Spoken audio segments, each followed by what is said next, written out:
Hello everyone, welcome back to our course. So students, we have already covered what Python is, what are the key benefits and the features of using Python.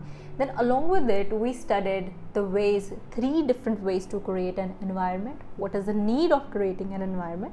Along with it, we saw very popular code editors and IDEs on which we can code, right?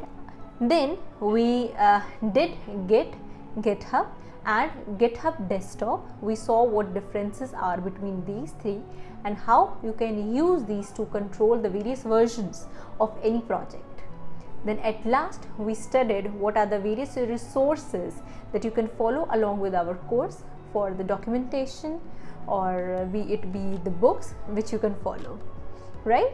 So in today's class we will discuss the next module, the backbone of our Python language, right? So this will be a basic refresher for all of those who have already studied, or if you have not studied Python before, it will be very helpful, since if you do these basics we can move ahead to the library part or the project part very easily. But inside this module, all the topics, and these are very important, and we will do each topic with in a very efficient manner, because we will do examples along with it. Okay, so let's get started with our first topic, which is variables and data types. So what do you think the variables are?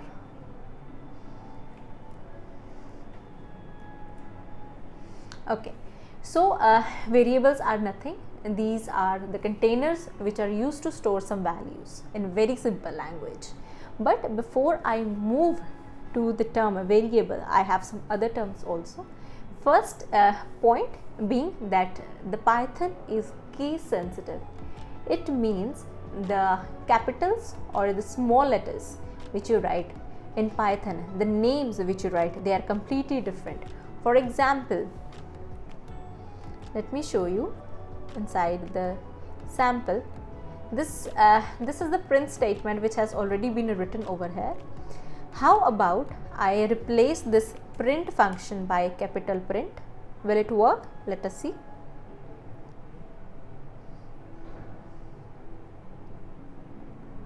Let me save it, sorry. Now let us try to run it. Okay, so we have this error which says print is not defined. Why print is not defined? Because our Python is a case sensitive language and we have to be very particular with the case which we follow. Alright, okay, and if you want to run this program inside your terminal, how are you supposed to do? Copy path, type Python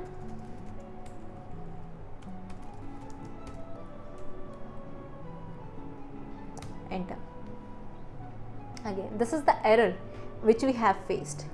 If you want it to be printed nicely, change the case, save your file, then okay, so now it works perfectly fine. So what we now know is that the Python is a case sensitive language. The next thing, or the next point, is an identifier. What is an identifier? You need to identify something, as the name itself says. It is used to name variables, functions, classes, modules, or other objects. So these fancy terms we'll discuss in a bit, but just remember that it is used to name a variable. What does variable store? Anything. Variable can store any value, right? And these fancy terms will be covered in the lectures to come. Then I have certain rules for creating an identifier. What are those rules? Let us see. It must start with an A letter or an underscore. It can be followed by letters, digits, or an underscore. These cannot be used as an identifier. Keywords cannot. Okay, very simple. I'll show you how it works. So this is, let me open a command prompt. Okay, so we have everything available over here. We have PowerShell, command prompt, and terminal. So okay, so I'll use command prompt. I already have entered my environment. So if you want to create your own environment, it's very fine, but if you do not want to do it right now, even then it's fine. Okay, let me enter Python. Right now I can I can do any command which I want. For example, a equals 5 is very fine. Okay, it gives no error. And also if I start underscore a equals 5, is it fine?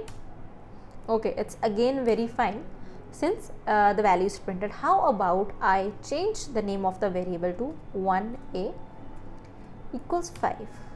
Okay, so here we are. Our Python gives an error which says syntax error, invalid decimal literal.